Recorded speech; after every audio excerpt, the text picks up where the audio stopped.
Good Tuesday to you, everybody in Com 710. Welcome to week, boom, bam, 14. Yow. We are like a week and 4 days away. Well, I guess 2 weeks and 4 days. Sorry, don't mean to panic you. From the end of the semester. Hey, good job. Stay motivated, stay caffeinated here. Mm. What do we have here today? Oh, it's the I'd Hike That cup. Thank you, courtesy of my wife. A wonderful Christmas present. Mm. And I would hike that. Okay, everybody, how you been doing? I hope well. As the semester is coming to a close, I know you're very, very busy, so we'll get right to it. A couple of announcements. Your third class presentation is due on the 28th of this month. That is April 28th. And the instructions for that are over in the assignment folder. It's really straightforward. This one, you actually going to report on the paper that you wrote, so you should know it already. All right. And speaking of which, your paper, that is the final version, part two, not two papers, one paper, is due on the 22nd of this month. So that's like 10 days and change from now. All right. And so remember the policy here that if you make the changes that I pointed out in part one, when you do the final paper, because you're going to include, part one into part two, to make those changes. If you score higher on the total paper, I go back and change the grade on that part one. That is, I will only raise it up. I won't lower it down. Okay. And pay particular attention to formatting. It's just the nature of academic writing. It's formulaic, but there's a good reason behind it. So on the one hand, you might be saying, not very exciting, this academic writing. Didn't mean to make that rhyme. But there is a rhyme and reason behind the structure, and that is, remember, what you're trying to do is you're testing a question or you're answering a question, hypothesis or research question, and you're presenting your audience with the process, the data, the processing of the data, and the conclusions that you've made to answer the hypothesis or research question. And so it's just the facts, man. No rhetorical sleight of hand, no emotive language, no, no, no, no. So that's why we have the formula that we do. Okay, so pay particular attention to formatting, that is, where goes what goes where, and pay very close attention to the mechanics of your writing, grammar, and sentence, paragraph, page structure, all of these sorts of things. Because remember, when those things are out of whack, you change the conversation in the mind of your reader. And you don't want to change the conversation. You want the conversation, your reader's mind, to be right smack on top of what it is you're talking about. You do not want the reader to change conversations in his or her mind in which they start to wonder, geez, does this person know what they're doing? You don't want that. All right. What you want is them following along with you, going, oh, okay, that's an interesting question. Oh, that's an interesting process. That's some interesting data. Yeah, that's analyzed correctly. Oh, okay, that supports the conclusion that the writer has an answer to the question. That's where you want their headspace to be. Okay, so make sure you pay particular attention to that. All right, if you have any questions about your paper, or if you're, there's some of you that are having some difficulties medically and some real pressing family situations. I understand this. Life happens. All right. Reach out and contact me if you need to make accommodations. We can discuss that. All right. And lastly, so I was going through discussion boards last night. I do read everything you write, week by week. And in addition to sort of going in and reading and following the conversations, I also kind of back up and take a big picture view as to how the discussions are going week by week. And I noticed that there are some of you who, for the last couple of weeks, have not answered the discussion questions and or have not engaged in discussion with your classmates. All right. Now, in running through the discussions and looking at them.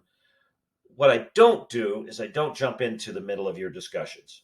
Now, if there's somebody that's way off track, or if there's behavior that's inappropriate, which I don't think we've had any of that really this semester, I take that up privately with the individual. Send them an email and say, hey, you got to step up your game, or don't do that, or do more of this. Okay, that's outside of the forum.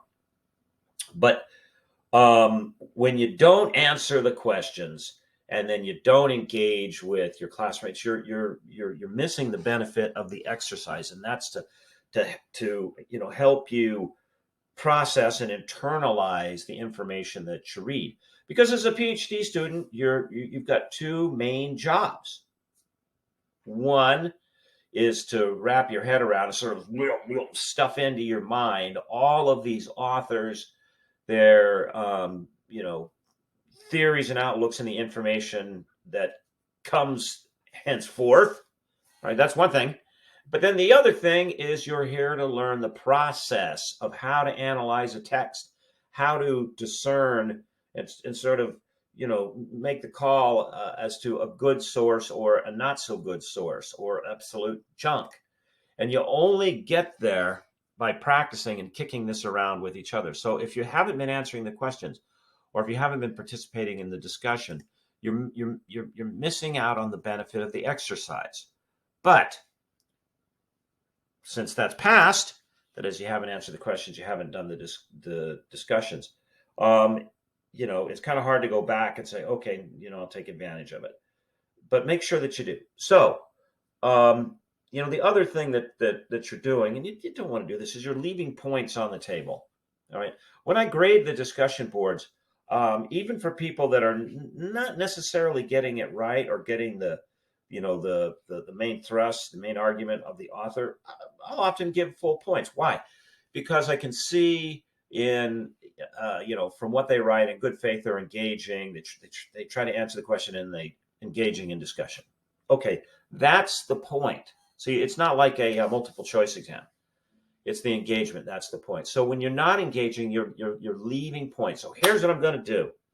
All right, we're going to declare an amnesty for discussion boards, and that is, if you can get answer the questions and respond to your classmates. All right, and if you have any back discussion boards, really anything from week 10 forward, because we closed that, we essentially did the same thing leading up to and through spring break. So from boards 1 through 8, no, this does not apply. From boards 9, we didn't do 9, but from 10 forward, this applies. If you can get in there, answer the questions, and then respond to your classmates, even though they're probably not going to respond back because they have moved on, I will give you the points. And you have to the 22nd of this month. So you have that's a Saturday. So this coming Saturday is the 15th. So you have 1 week and 5 days. Okay. So about a dozen days. You can get into the discussion boards, answer the questions, and then respond to your classmates. Even if they don't respond back, I'll give you the points. So for those of you who have fallen behind on the discussion boards, now's your chance to get caught up. And, because I don't want to go into week 16 and start making out grades and see that someone got docked grade-wise because they didn't have the points from the discussion. Okay, I would have rather that everybody took part in the discussions when the discussions were posted, because again, back to what I just said, the point of the discussions is not so much the points, but it's you digesting the material and, more importantly, learning to engage in that process, that back and forth, that peer exchange, because that's what a lot of academics are. It's a very peer-driven business, that peer exchange and discussion about, is this author on track, or is this a bunch of baloney? All right. So for, going forward for your classes, make sure that you take advantage of the discussions, because that is a great opportunity for you as a doctoral candidate to learn that essential skill that you're going to use with your PhD when you get out in the world and you're the doctor. Okay. So everybody understand that? Papers due 22nd, discussion boards from week 10 through 15. I'll let you make it up if you didn't answer the questions, and I will let you exchange, comment on your classmates' posts without penalty, and then you get the points, right? But after the 22nd, then I have to close it because I have to start grading, especially in the spring. The registrar's office absolutely needs grades because people are graduating and all that stuff that goes with the spring. Okay, all right, let's get on with it. Let's take a look at the readings last week, see what you said. So we're looking at media in the Middle East. Okay, excuse me, thank you. And who's driving it, and what are some of the opinions, and what are some of the ideological players that are at work? Because remember, way back, what week was it? Do you remember the media tree, McKinsey? Okay, I mean the analogy, the representation, sort of international media. Remember what McKinsey is up to? He's trying to find some descriptive, representative form that could be used universally for media, regardless of where it originates. Okay, and he's pointing out that sort of underlying philosophies as the roots feeds the whole process. It is the foundation and formation of culture, which then drives the production of media. All right, and I think that's a pretty good model. All right, I think it's a pretty good model. So looking at the Middle East, we're asking those questions. What are the underlying philosophical assumptions within that part of the world? What sort of culture does it produce? What sort of players grow, using McKinsey's analogy, out of that culture? So that's our focus. All right, so question number 1. According to Horeb in chapter 1, what do those who finance television program in the Middle East assume the viewers want? And I've spent a lot of time in the Middle East. I've spent a lot of time watching television in the Middle East. So each time I land there, I'm always and I'll tell you right now. I mean, my Arabic is not good enough that I can follow everything that goes on a program. I'm missing bits. I have to sort of infer. But I always block out time when I get to my hotel to watch television. I'll be like getting up and excusing myself from dinner for whatever organization group. I'm like, I'll say I'm tired.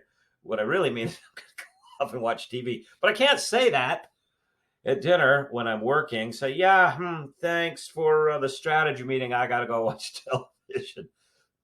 But to me, it's research. Okay, so what do they assume the audience wants? Chidi, I like what you're up to here. According to Horeb, financiers of religious television programming in the Middle East assume that the market wants religion, perhaps due to the rivalry between the Islamic world, and you say mainly Arabs, and the predominantly Christian West, and the fact that Muslims appear to trail behind in global affairs. The Islamic world has taken to Islamicization and the notion of moral superiority to the decadent West. Hence, people's submission to the fatwa. Fatwas are religious decrees. We really don't have an equivalent of a fatwa in English. I think, and especially as Christians, I think the closest to fatwa might be proclamation or pronouncement. Okay. Now, for Catholic Christians, which I'm a Catholic Christian, the Pope can issue an opinion, like what to do about global warming, but that's not a statement of faith. That's not a religious decree. The power of the Bishop of Rome to make a decree as to what all Catholic Christians are bound to do is narrow and limited. In fact, it can only be on matters of faith and morals.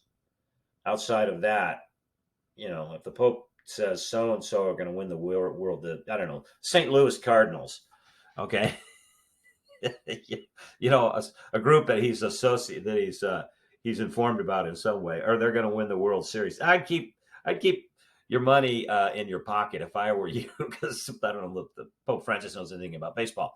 So we really don't have the equivalent here in the West fatwa, but they do in Islamic countries.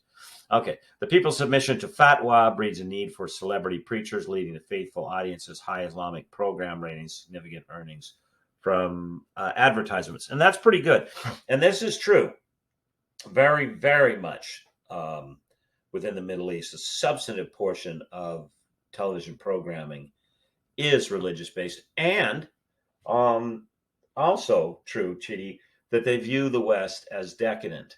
Now, I have to be honest. Now, this you can take this or leave this. This is one of those things where this is Dr. Gardner's opinion, and I suppose it's my opinion, but it's my evaluation of the opinions of those in the Middle East. They look at the prevalence of pornographic material in Western media. They look at the push for all sorts of gender shenanigans within Western media. The open display of and or promotion of homosexuality within Western media. Now they also look at rampant materialism, but for other reasons. There's a significant problem with materialism in the Islamic world, but they look at materialism in the West and they see that as decadent, and they see that in Western media. And there's a lot of the stuff, especially the sexual mores, that they don't want. They don't want it coming into their country. Well, because of satellite television, it's nigh impossible to keep it out.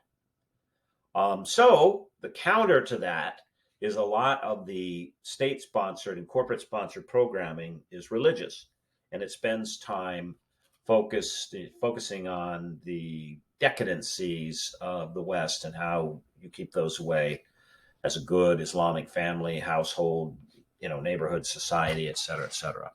Okay, so I'm not defending the practice, nor am I promoting it. I mean, in terms of what I think about it, that's a separate issue from the analysis of the data, right? I'm just telling you why it goes on. Okay, question number 2 in chapter 2. Hor presents quantitative content analysis of 4 programs from 3 networks in the Middle East. What does this content analysis suggest about the nature of television in the Islamic world? So I set these questions up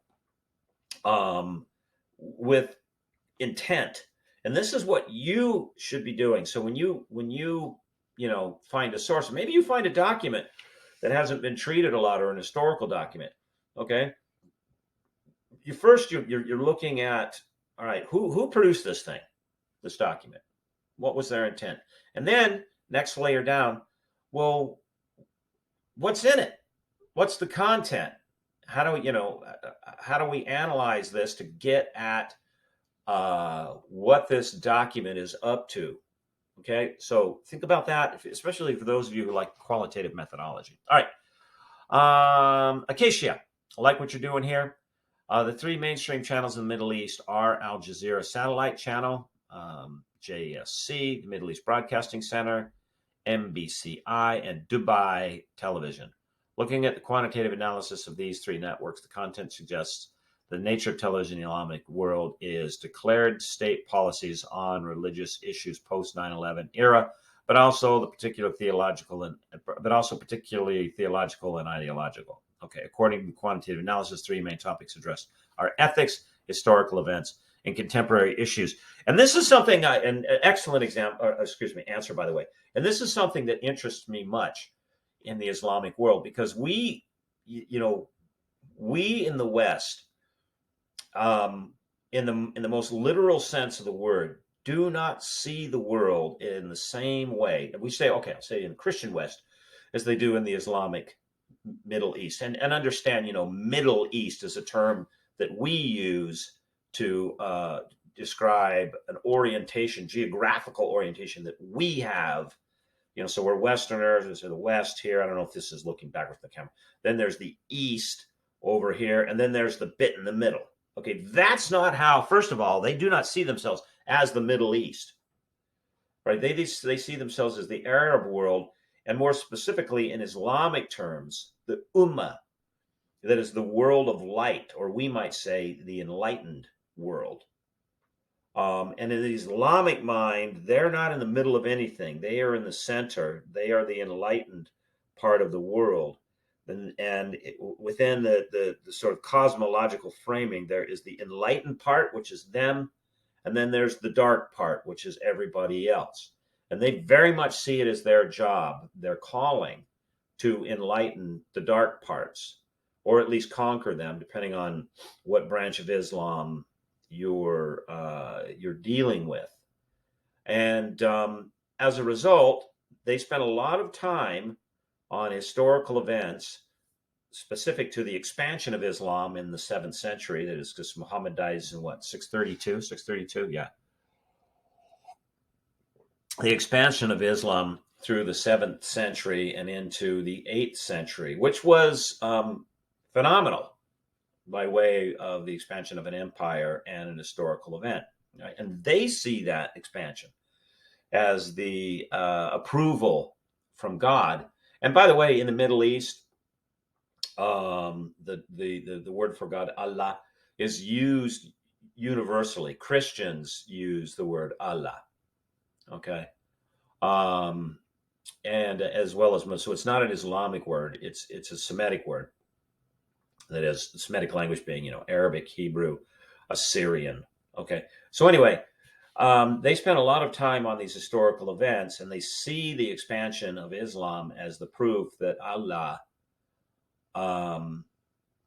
wants Muslims from the enlightened part of the world to bring the Islamic faith to the dark part of the world.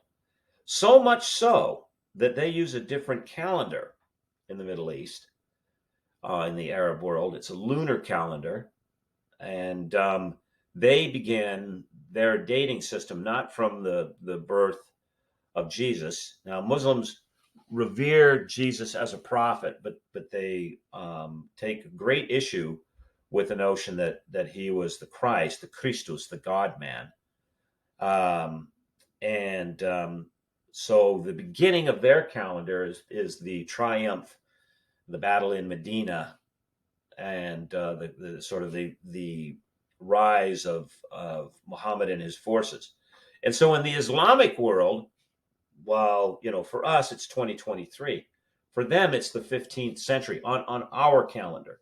So quite literally, that not only do we see the world quite differently in terms of who we are and why we're here, they don't even orient themselves in the same way in terms of how you keep track of that time and what's year zero. So it is very different, much, much more different than many realize. And people say, why is there so much tension? Why do we have such a hard time getting along? Well, there are some serious cosmological, theological, ideological divisions. And they're which sort of a chicken and egg question. Are they driven along by the tremendous difference in perspective, like who are we and why are we here and what time is it? Or are these great theological, cosmological differences driving these different perspectives of who we are, why are we here, and what time is it? Good question. But they are very much there. Okay, good answer. Question number 3. Who are the Salafi? Find and list an external link or to an article or book that explains the history and objectives of this movement. And for the 20th and the 21st century, if you're going to study media, if you're going to study global politics, if you're going to study significant historical events, you've got to know something about Salafism or the Salafi. Right? And so that's why I put that question in there. It's just so dominant. Okay. Mark it. The Salafi movement, so-called Salafist movement, Salafiyah with a Y. Okay. And by the way, there's no, it's real difficult to translate Arabic because, first of all, it's completely different letter form. Secondly, it's read from right to left, not left to right. Third, there are no vowels in Arabic. Okay. So there are consonants with accents that produce vowel sounds in Arabic. And so the translations that you see in English are phonetic. That is, they're the rendering in using the Latin letters that we have to represent what the word in Arabic sounds like. So it's not like going from German to English or Greek or something like that. Okay, so if you see variants in spelling, like even the sacred text in the Middle East, the Quran, and you go, okay, well, how's this thing spelled? What you're seeing is variations in how it sounds in the phonetic representation of the word. So anyway, okay, so Salafiyya, with the Y, Salafism, is a reform branch of movement within the Sunni Islam that developed in Egypt in the late 19th century as a response to Western European imperialism. Sort of. It has its roots in the 18th century Wahhabist movement that originated in Najd region of modern-day Saudi Arabia. The name derives from advocating a return to the traditions of the Salaf, the first 3 generations of Muslims, which they said were unadulterated, pure form of Islam. Okay, good answer. And I'll stop right there. Why? All right, and we have similar things in the West and in the Christian West. We call them Christian revivals, or we might even call them tent revivals of the 19th century, for any of you that know the history of Christianity. And that is, it's not uncommon within a culture when things start to go wrong, especially when there is some other force encroaching upon that culture, whether it's internal or external. This is a human characteristic by way of communication, not Islamic. Okay, it's extremely common to find as part of sort of the thought evaluation process, like where's this threat coming from? Why is it here? It's extremely common to find explanations that say we're out of alignment with God. That's why this is here. This threat is here. This pressure is here. And you find this in Wesleyan reform, a tent revival. I grew up in Salt Lake City, a city and a region, I guess, region, city, state, founded by the Mormon movement. And again, same pattern, although the origins of Mormonism were different. They sort of came out of the early 19th century spiritualism.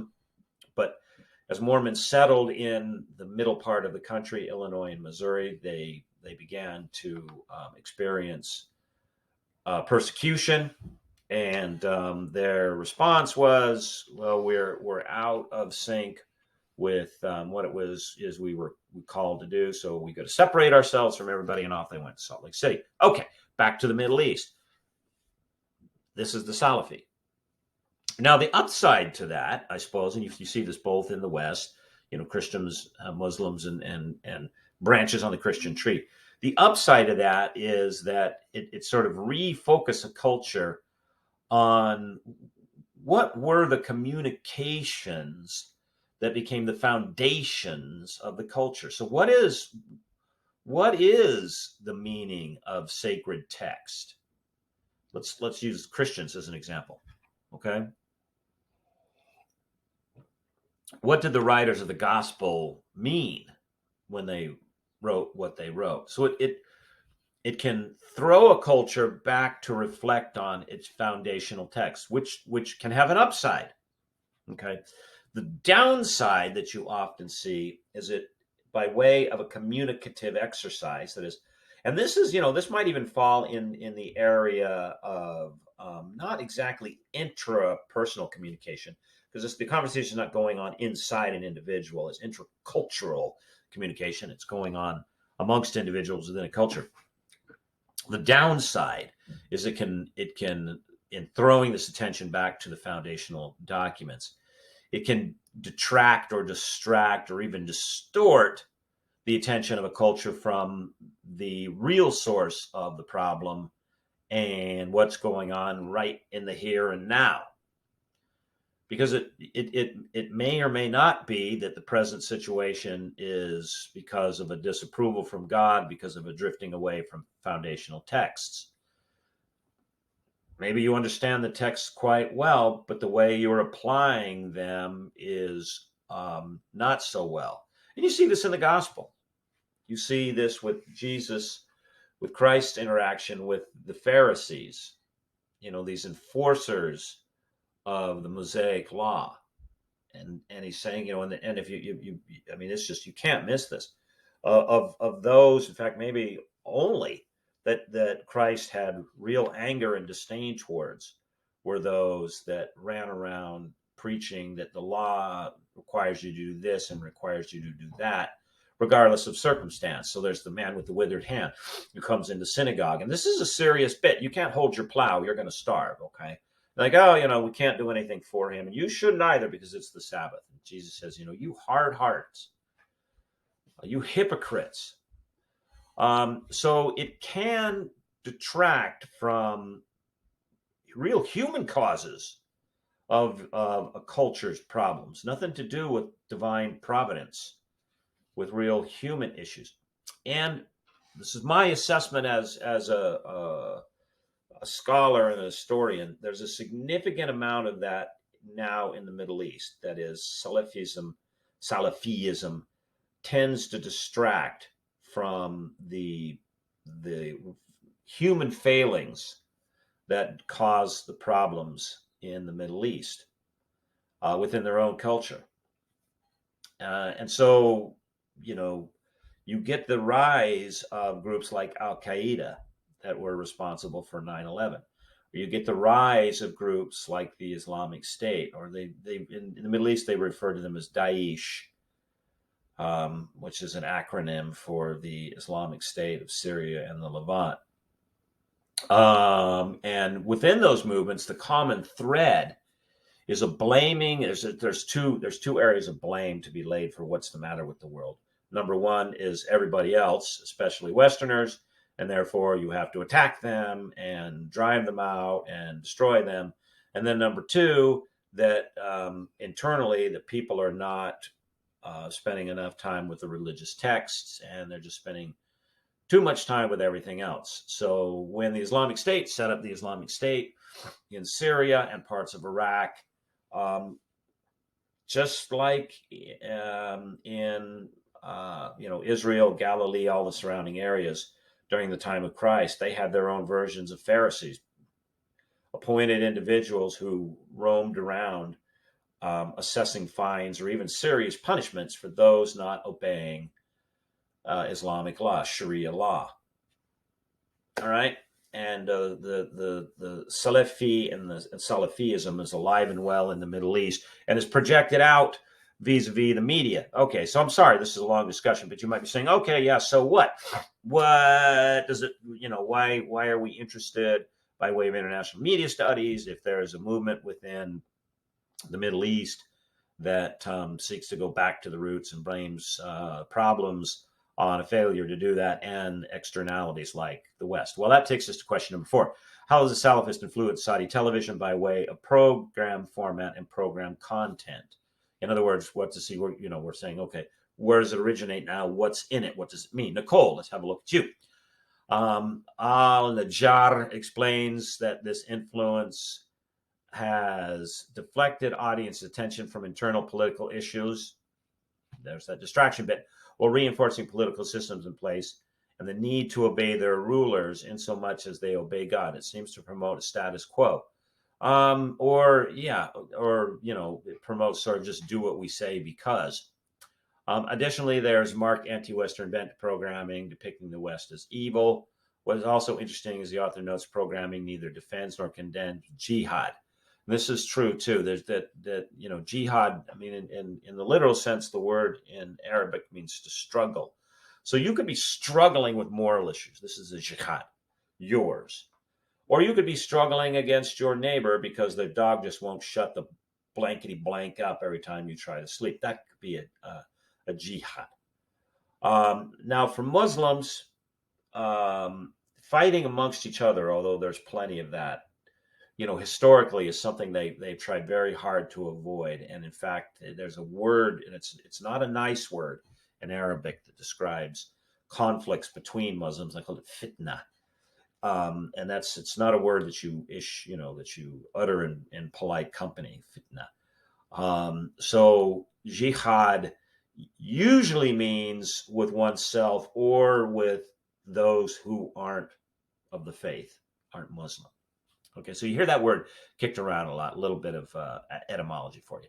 Rather, when discussed, jihad is viewed as a reaction to aggression and westernization and the deterioration of ethics. For example, the show The Adequate Answer, one program in which Al Nir analyzes, promotes itself as being the only Islamic group compromised to those who are close to the accurate interpretation of the Quran and hadrath, and the word you're looking for actually here is hadith. And hadith is a collection of the sayings of the prophet. Okay, who are committed to that interpretation, who also have a sound understanding of the West and its conspiracies against Islam, who avoid those media and its conspiracies against Islam, et cetera, et cetera. Okay, excellent answer. Okay, so yes, that the Salafi mind and Salafism is a closing down of the explanations and perspectives as to what's wrong in the Islamic world. And let me just add this as an aside, because frequently when the Middle East or Islam is discussed, people will say, well, what about the Crusades? When we attacked them. Okay. Prior to coming fully into the light as a communication scholar, I wasn't, but I am a medievalist. As I have my first master's and PhD program in medieval history and taught it for years and years, and spent time studying in a number of archives around Europe and in Rome and Paris and other places, and spent a lot of time researching, reading, and teaching the Crusades.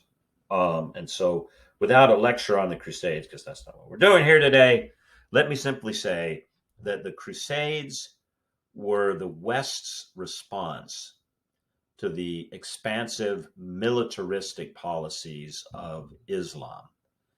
Now, as with any military response, was there brutality? Yeah. Were there, especially by our standards, atrocities committed? Absolutely. This was true. This was true on the part of the Muslims that sparked the response by the West, and then by those who became involved in the Crusades.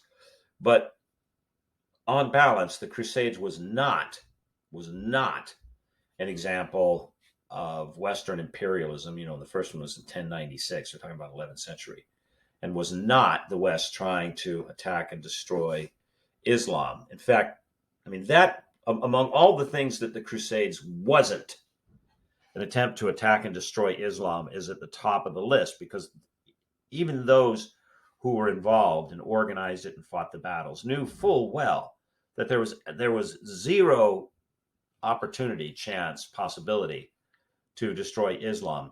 They didn't even try. They were fighting over some very specific plots of lands, namely in the Holy Land, and over access to holy sites, specifically Jerusalem. Outside of that, there was zero interest in doing anything else with the Islamic world.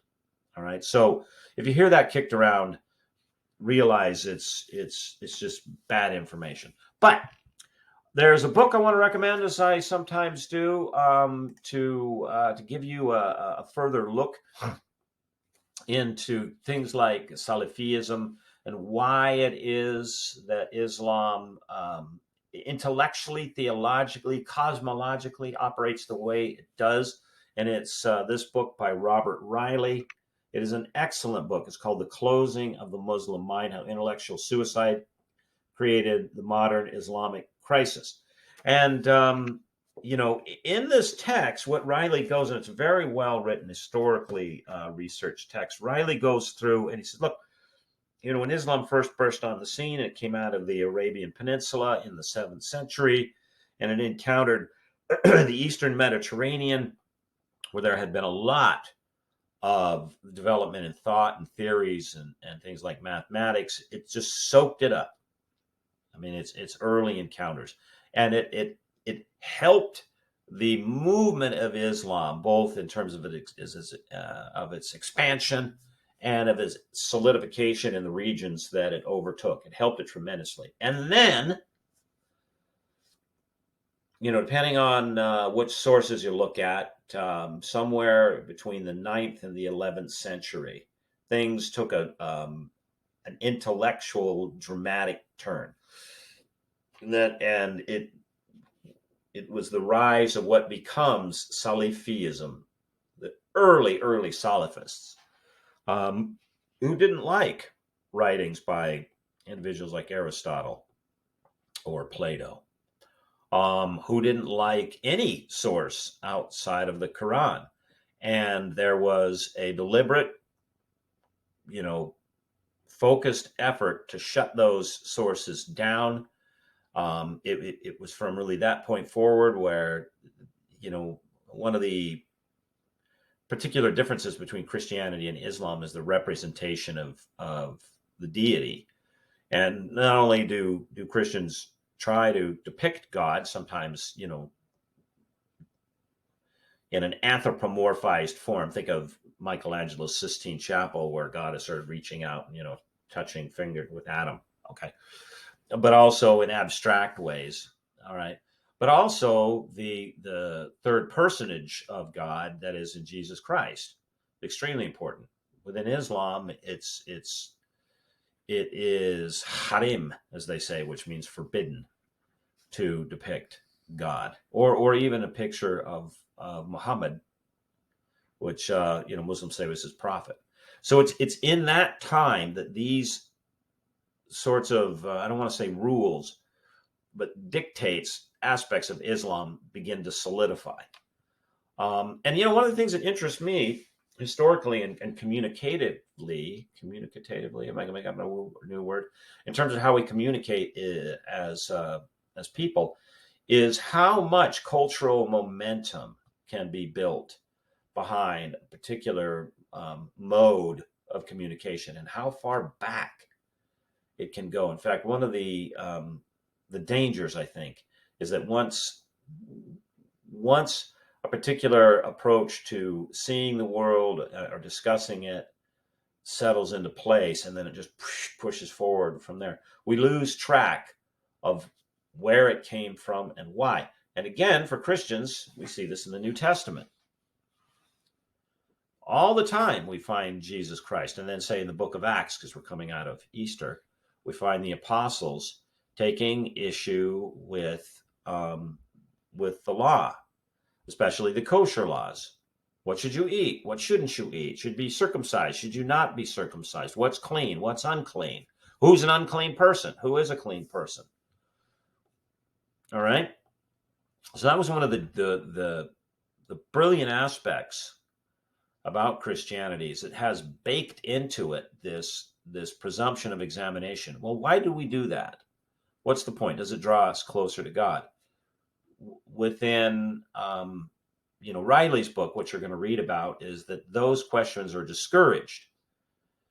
And this is why. This is sort of the root origins of Salafism, and what drives media, not all of it, but a lot of it, in that region of the world. So give that book a look.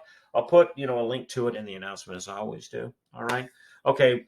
We're over our time by almost 15 minutes. My apologies. So everybody, have a great week. Remember, papers are coming up due, third presentations due, and remember, amnesty for discussion boards. And if you have any questions about any one of those, please feel free to email me. All right. Take care, and I will see you on Blackboard. Bye-bye.